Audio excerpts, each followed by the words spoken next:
Hello everyone, आज आते हैं हम लोग next part of the polynomials that is zero of A polynomial. पिछला क्लास में हम लोगों ने किया था डिग्री ऑफ ए पोलिनोमियल। आज आता है zero of A polynomial. Zero क्या होता है? अगर डेफिनेशन से देखें तो it is the value of the variable that makes the entire polynomial zero. देखिए तो जो कि पूरा पोलिनोमियल को जीरो बनाएगा। अब इसको समझते हैं, सिंप्लीफाई में समझते हैं।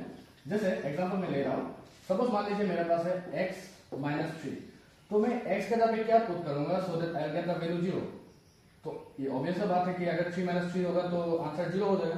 तो x के जगह पे मैंने क्या पुट किया 3, तो इसलिए यहाँ पे मैं क्या बोल सकता हूँ 3 is the zero of this polynomial.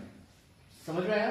उसी तरीके से एक और तरीके हम लोग क्या लिख सकते हैं, एक और एग्जांपल लेता हूं। जैसे मेरे पास है x प्लस 2, तो x प्लस 2 में मुझे यहाँ पे क्या पुट करना होगा, इफ आई पुट माइनस 2 तो मुझे माइनस 2 प्लस 2 मुझे जीरो मिल जाएगा। तो ऐसे कर सकते हैं हम लोग, ठीक है।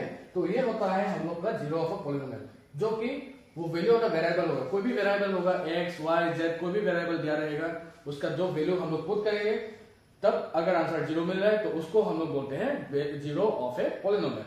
अब इससे रिलेटेड जो बोर्ड्स का स्टूडेंट्स है क्लास 10 का, उन लोग का ये क्वेश्चन बहुत इंपॉर्टेंट है। ये पहले सेवा में आ चुका है, सेवा का क्वेश्चन में ये पहले आ चुका है। तो क्वेश्चन क्या है, ए लीनियर पोलिनोमियल, जो हम लास्ट क्लास में हमने डिस्कस किया था, लीनियर पोलिनोमियल, क्वाड्रेटिक पोलिनोमियल, ये सब डिस्कस किया था।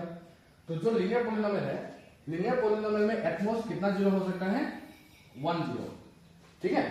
उसके बाद आता है क्वाड्रेटिक पोलिनोमियल।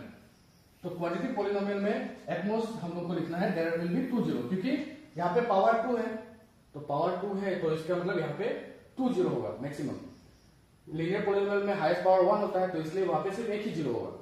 अब उसी तरीके से एक क्यूबिक पोलिनोमियल में उसमें हाईएस्ट पावर होता है 3, तो एटमोस्ट कितना जीरो होगा वहां पे, there will be at most 3 zeros.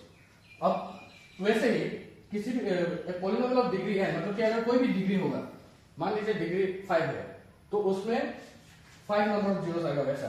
तो इसलिए मैंने क्या लिखा है यहाँ पे, a polynomial of degree n has at most n number of zeros। तो जो उसका डिग्री होगा उतना नंबर ऑफ वहां पे जीरोस उस पोलिनोमियल में प्रेजेंट रहेगा।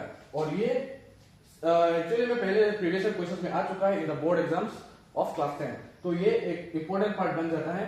तो ऐसे कॉन्टेंट्स के लिए मुझे जरूर सब्सक्राइब कीजिए, फॉलो कीजिए। Thank you so much.